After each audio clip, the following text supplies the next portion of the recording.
Greetings, everyone. Thanks for tuning in to Topic UFO.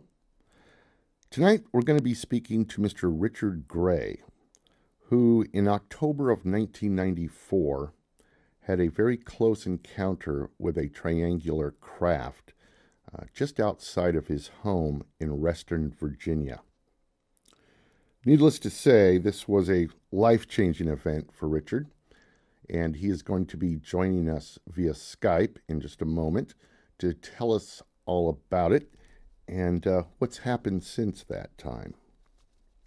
Before we sync up with Richard, I would just like to mention a couple of upcoming guests that have just confirmed their appearances here on Topic UFO. The first being Denise Williams, who is a producer for Make Magic Productions, and she's working on a film right now entitled Dr. John Mack, A True Story.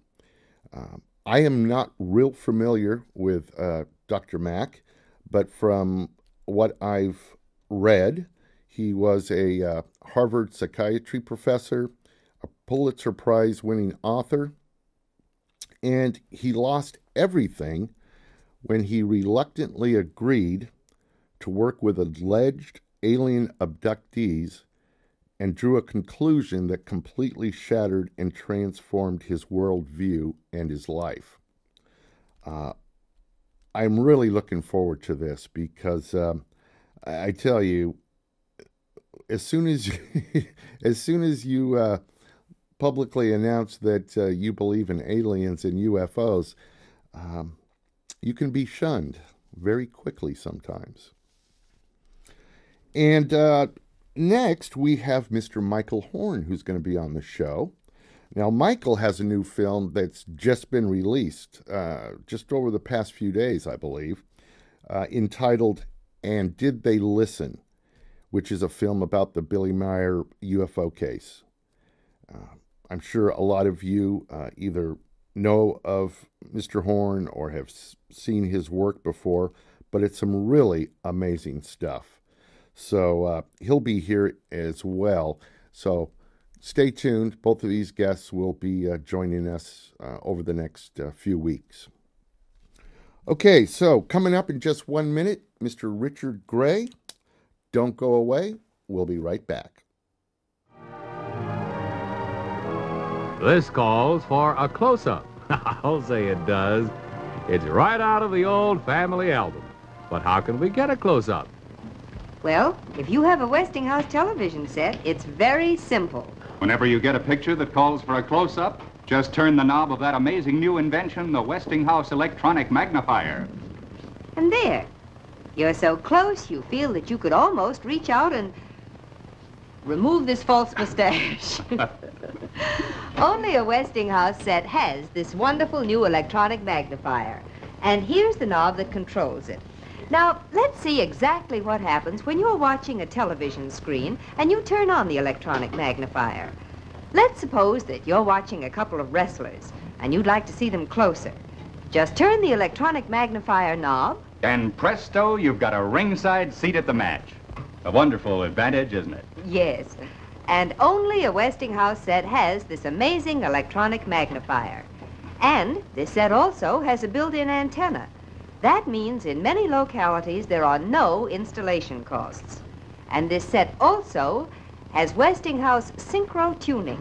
Now that means that when you tune in for the best sound, you don't get a so-called picture like this. And when you tune in for the best picture, you don't get sound like this. Because Westinghouse synchro tuning tunes in the best sound and the best picture together automatically. Yes, you'll find this Westinghouse set so easy to enjoy. The smoothest operating television you can get today. And remember, with the electronic magnifier, this Westinghouse 12.5-inch set gives you big picture television at small picture price. It costs only $259.95, and you can buy it on a small down payment plan. See it at your Westinghouse dealers tomorrow. Welcome back, everyone. At this time, I'd like to go ahead and introduce our guest for the evening, Mr. Richard Gray. Richard, are you out there, sir? Yeah. Hi, Rick. How are you this evening? I'm doing great. Thank you so much for taking time out of your life to come speak with us. Richard, before we get into the actual sighting story, I think it's important that the viewers know just a little bit about you. Can you tell us kind of your background as far as what you've done up to where you're at now? I know you spent a long time in the airline industry, correct? That's correct. Yeah, it's not too difficult. Graduated from University of Maryland with a business degree and an economics degree, and I pretty much joined the airlines right away, and started out working for those that are old enough to remember Trans World Airline, TWA, and then I switched over to Northwest Airlines, which eventually was purchased by Delta. I spent 28 years in the airline business. What I did for them was I worked a great deal of that overseas, and I would go into countries a year before they would start flying there, hire the staff, get the computers up and running, the telephone system up and running, and then eventually they'd start sending airplanes in. And once it was up and running and profitable, I'd move on to a new location.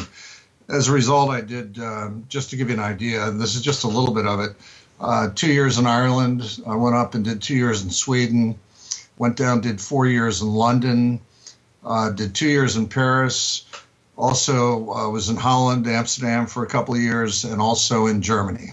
Wow. So that really is my background. It really has been nothing but the airline business. So you have been all over the world. But it wasn't until you were back home that you had an experience. That's correct. Actually, after doing a lot of years in Europe, I came back and I was the regional marketing and sales director in Washington, D.C. for Northwest Airlines. And we had an office down on 17th and I, and I was at the time commuting into Washington, D.C. I lived in Reston, Virginia. And that's really where I had the sighting. So, just so everybody understands, we're talking 1994 in Reston, Virginia. That is correct. October of 94. Okay. For people that are familiar with Reston, Virginia, they'll know it's the community that I lived on was actually called Links. Links, and I actually lived on Links Drive at the time. So I forget the name of the golf course. It's funny that I forget. I've played on it many times, but and we lived on the 9th fairway, and the house backed up to it, and that's where the sighting took place. So it sounds like it was a very nice neighborhood, upscale neighborhood. Yeah, it was, and the houses were really nice, and this one backed up to a walkway between the golf course and the 9th fairway, and you really had a great view of the golf course. Do you want me to, tell you some of the specifics of the sighting? Absolutely. That was going to be my next question. Why don't you go ahead and tell us, beginning to end, what happened to you? Yeah, I was working downtown and got home about, I'm going to say about 8:15 to 8:30. And just as I got home, my wife was leaving for work. And the kids were upstairs. They were small at the time and in bed. And I came in and kind of checked on the kids, came downstairs, and I sat on the back deck, which actually was on the second floor overlooking the golf course. And just kicking back and just kind of enjoying the view. It was one of those beautiful October nights, warm and just really a great night.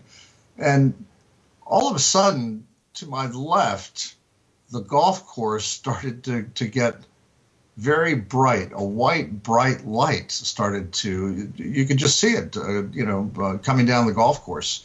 But I couldn't see what was making the light or what was causing the light.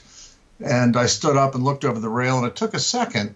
And all of a sudden, I saw this enormous, slow-moving object coming exactly right down the middle of the ninth fairway. And it was on a trajectory to actually, it looked like it was going to land on the golf course. And I would say that this thing was somewhere between roughly 300 to 500 feet in altitude, actually very low. It was enormous. It was triangular in shape, and it was moving very, very slowly. My guess is somewhere between 15 and 20 miles an hour, and it was absolutely silent. So this really was, it wasn't a blinking light in the sky. It was not something so far away. There's no way that it was anything except what it was. Mm-hmm. Anyway, this craft had a large circular light in the front and two little bit smaller lights at the points in the back. And it was coming down towards the golf course. And just as it passed my house, it was just above the trees. I'd say maybe 100 feet above the trees. And I sat there absolutely frozen, not really quite sure what to do.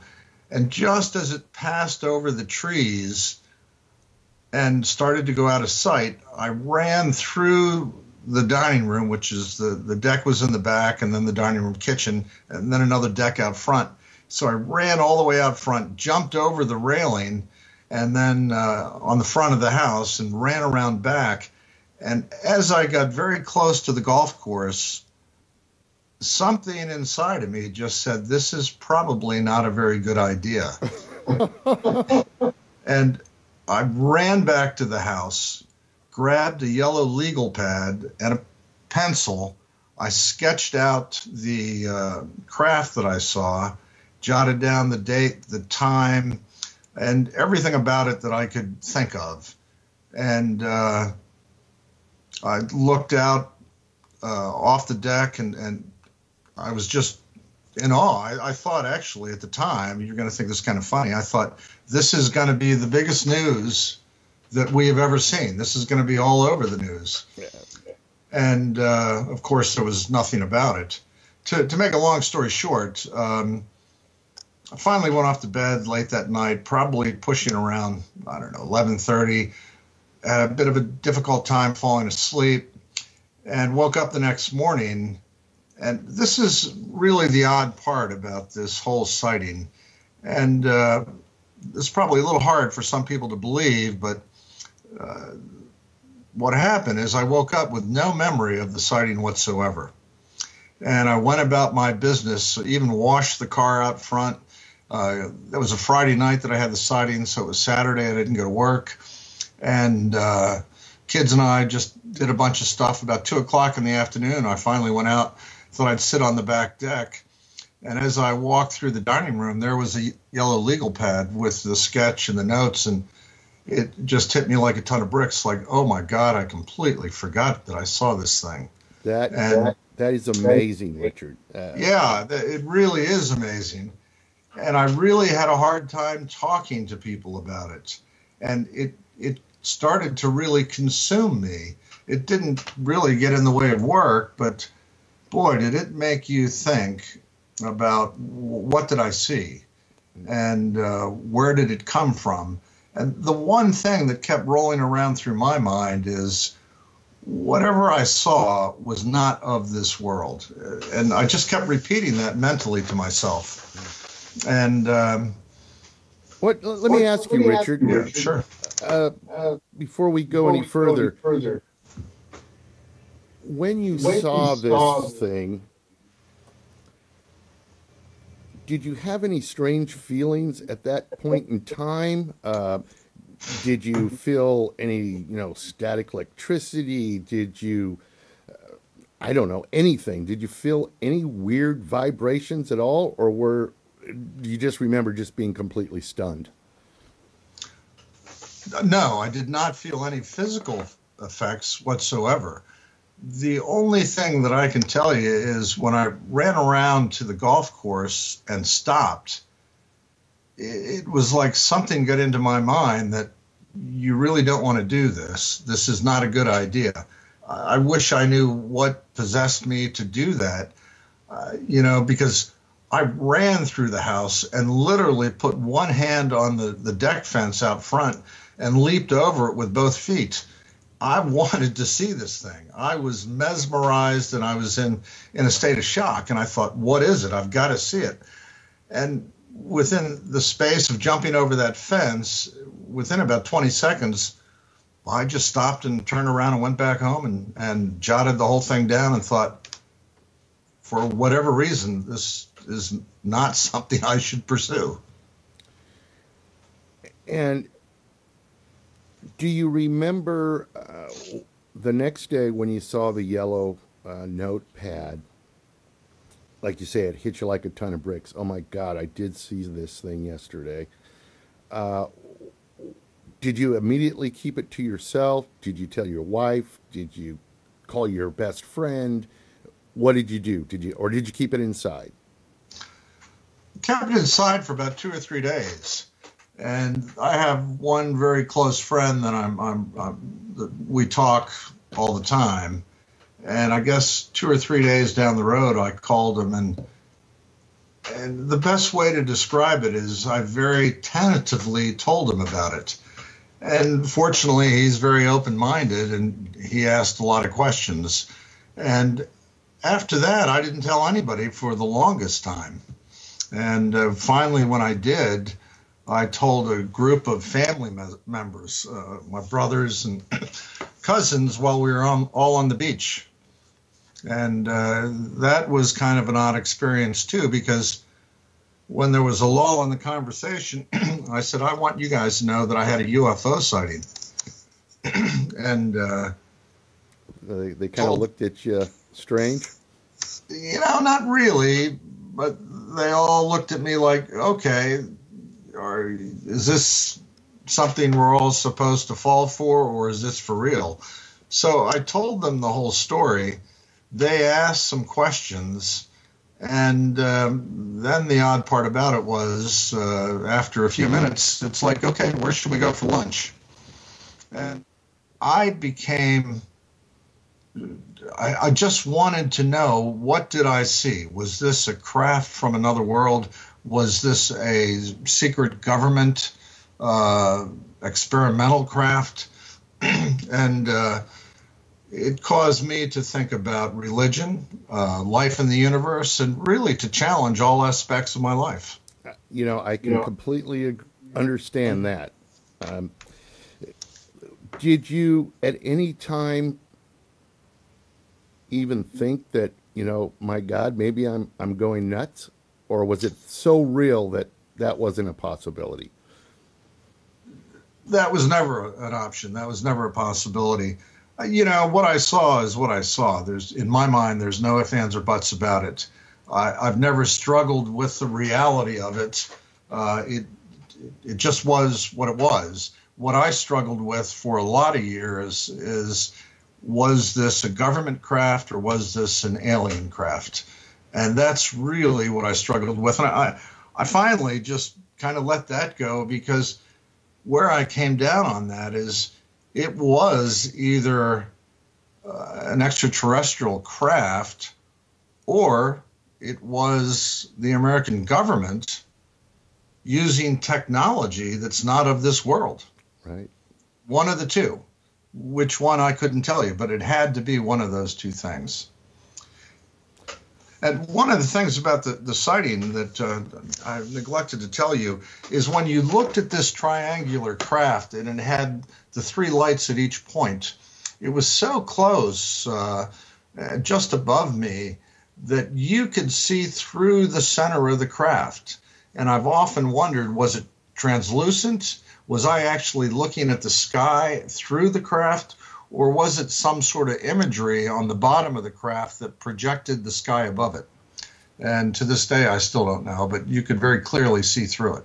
Well, I have heard other accounts of people seeing these triangles that report the same type of thing. It looks like almost a reflection of the stars. and it, in a way, it's like you're looking right through it. So, very similar in reports. Have you? Did you talk to anyone such as MUFON or any other reporting agency when this happened, or since it happened?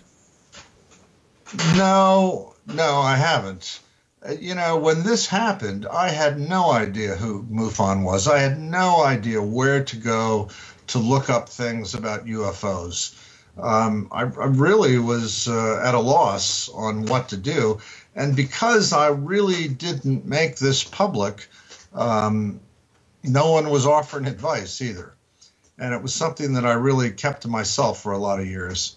But, eventually that's what caused me to create my website, Educating Humanity. And I needed a place to get this out and a place to let people know what I experienced and to try to share other sightings that people, experience. Right. Now, because, it's so funny because everybody, they either believe or they want to believe, but what you've been through, what I've been through, and you witnessed what I witnessed, there's no ifs, ands, or buts anymore. These things exist. These things are real. I don't need to be convinced. And it seems like when you look at all these internet websites or you go to these forums, everyone's trying to find the smoking gun. I don't need that. You already have it. You already have the smoking gun. Yeah, and I often chuckle when I read an account because now I'm very well plugged into the UFO community as far as the sightings and what's happening, and I infrequently, I should say, read of people having a similar account of mine, and it's always the same. They're in a state of shock. They didn't really want this to happen, but it did. And they don't need to be convinced. They don't need to have a video from YouTube, or they don't need to check out a sighting that someone's posting from MUFON or from anybody else. Once you've seen it, you know the truth, and that's all you need to know. Well, I have myself never had an experience. I've never had a sighting. But I can only imagine that it must be a traumatic experience to one's soul. I mean, it just must cause your brain to go in 1,000 different directions trying to figure out what the hell just happened. What did I just see? Yeah, there's no question about that. I think the initial reaction that you have is you're in a state of shock. And it takes a long time just to process what you've seen because it does not fit into your reality. It doesn't fit into your day-to-day life. It's something that people talk about, something they make movies about. But when it really happens, it really is a stunning experience. And then I think once you process that information, then the questions start. I mean, how do you reconcile religion? Right. And how do you reconcile that there is more than likely, from what you've witnessed, intelligent, advanced life forms in the universe?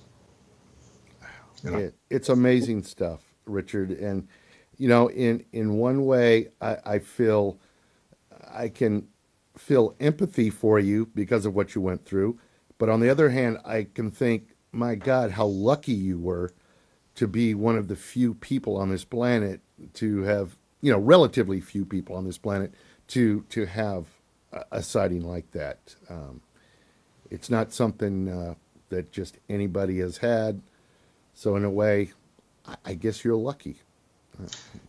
Yeah, well, at this time I was raising a couple of small kids, had working very hard, but boy, every spare moment I would have driving home in the car, you couldn't help but think about it. It was really all consuming at some point. And even today, it's something that I still think about a lot today. And but I think I've processed it as much as I possibly can. And I think no one's going to step up and say, here are the answers and here's what you saw. So you have to do your best to figure it out. And I think I've taken it about as far as I can. So to say I'm comfortable with it is that's not really the right choice of words. But I've reconciled myself to the fact that it happened. I can live with it, and I possibly will never know the truth. So here we are 20 years later, 2014. You have a website entitled educatinghumanity.com. When did you build the website and why? I built the website in 2010. And I did that because I finally had the time to do it.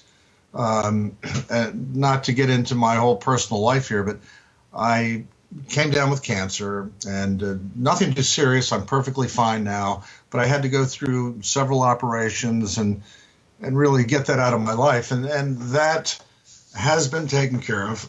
My health is great, and my long-term outlook is wonderful. But the reason I'm telling you that is it forced me to retire from work.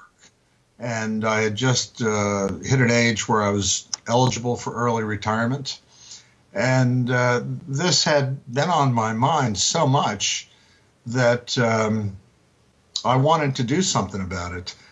And you'll laugh at this. I had no idea how to create a website. I knew how to use a computer, but I didn't know how to write any code. I didn't know how to program anything. And I went about learning on my own and had some help from a few people.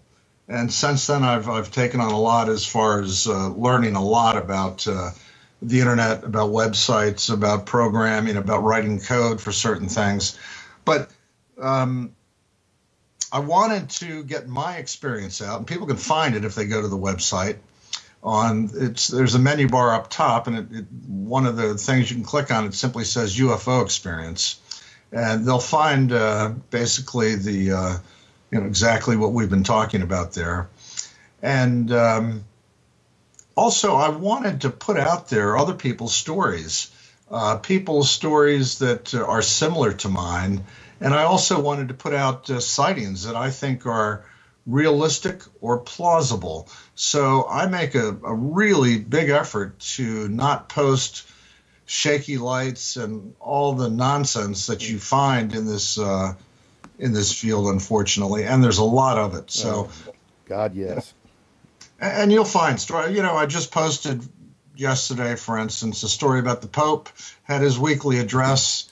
And once again, Pope Francis is talking about baptizing aliens. Quite frankly, I find that fascinating. Why would he bother to do that?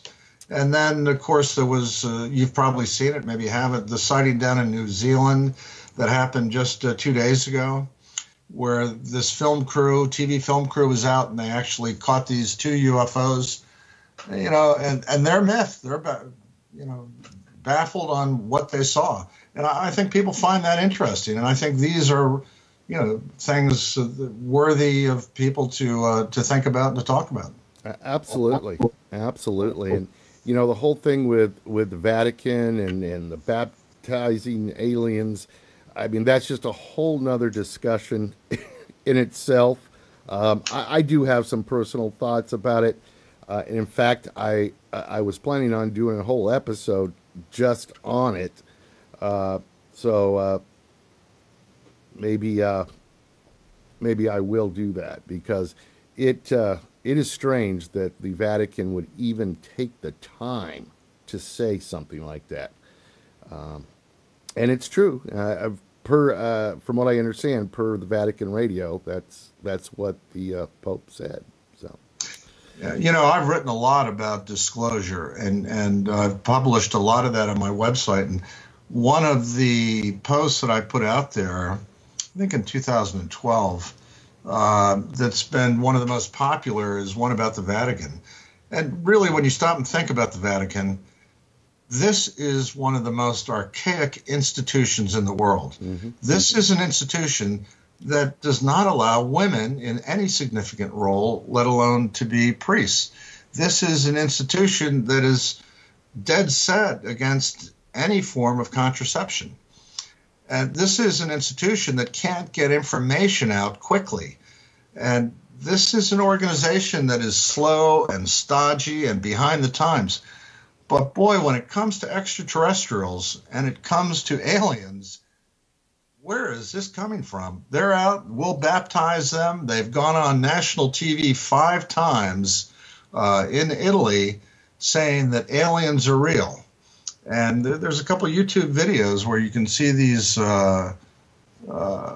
emissaries of the Pope out there talking about this. And they've even gone as far as to say the demonic and the possessing of people by the devil is not an alien abduction. They're making a distinction between these two different things.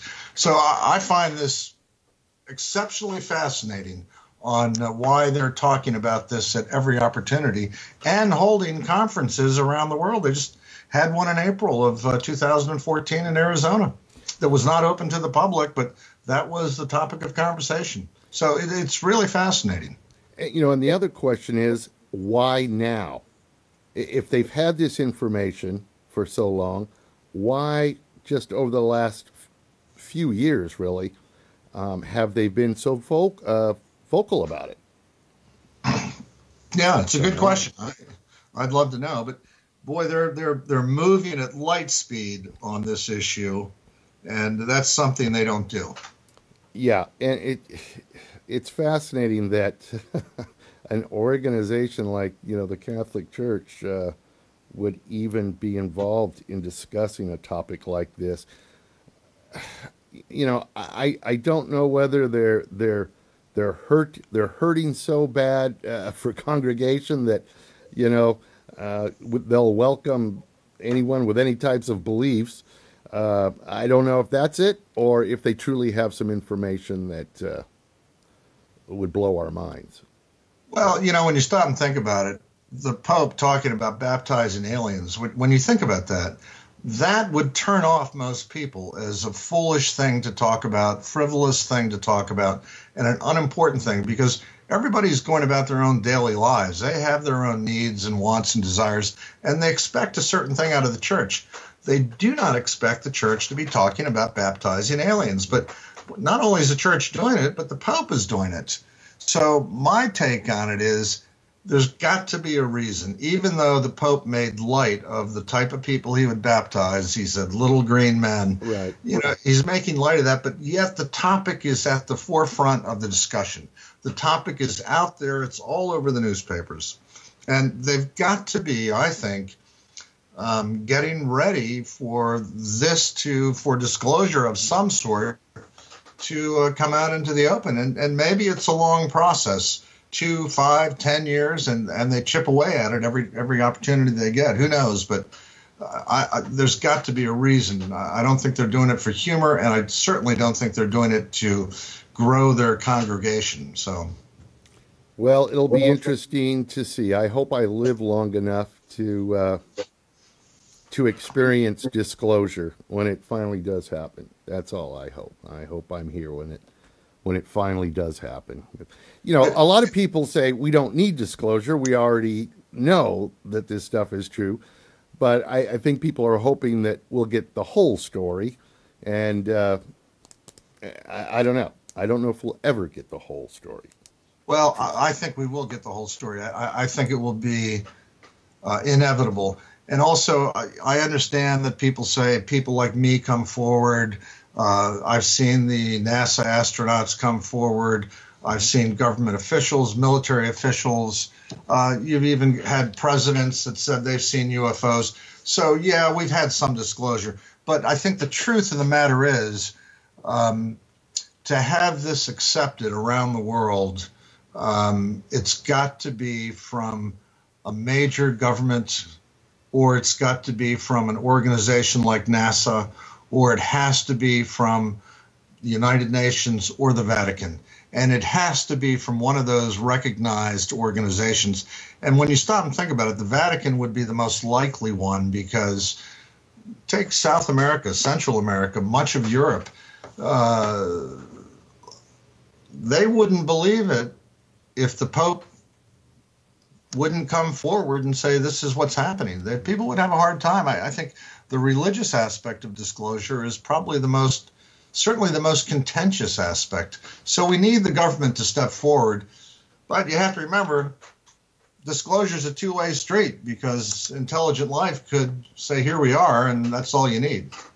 Right. Who's going to do it first? Is it going to come out willingly from our own people, or will it be thrusted upon us by another, some alien race? Well, the only thing I can tell people from my experience is one of two things is happening. Either aliens or extraterrestrials are visiting this planet, or the government has technology that's not of this world. And they're using technology that is so advanced that it wasn't created here. So either one of those roads, you've got to believe that extraterrestrials are real. I tend to agree with you, Richard. I really do. Well, listen, we're just about out of time here, Richard, but I wanted to mention again the website, www.educatinghumanity.com. And I take it you have all sorts of different type of information on that website. I've been there. It's very nicely done. So kudos on that.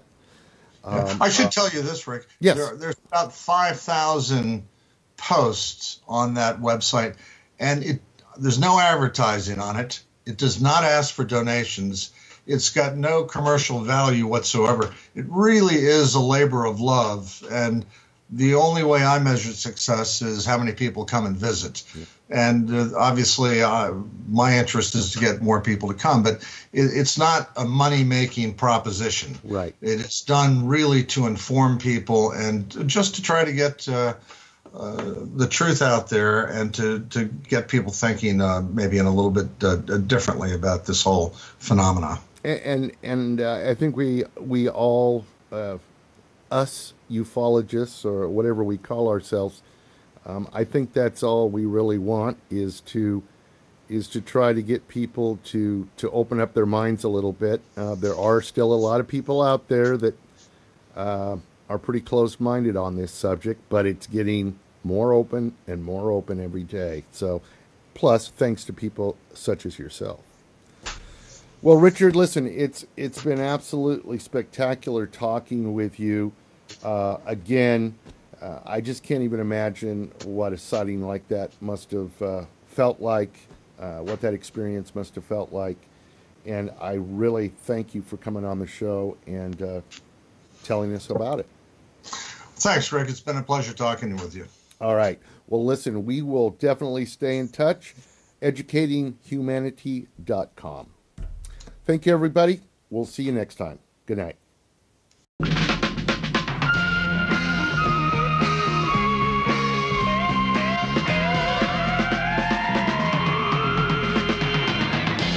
the door, you'll find the secret. To find the answer is to keep it. You'll believe it when you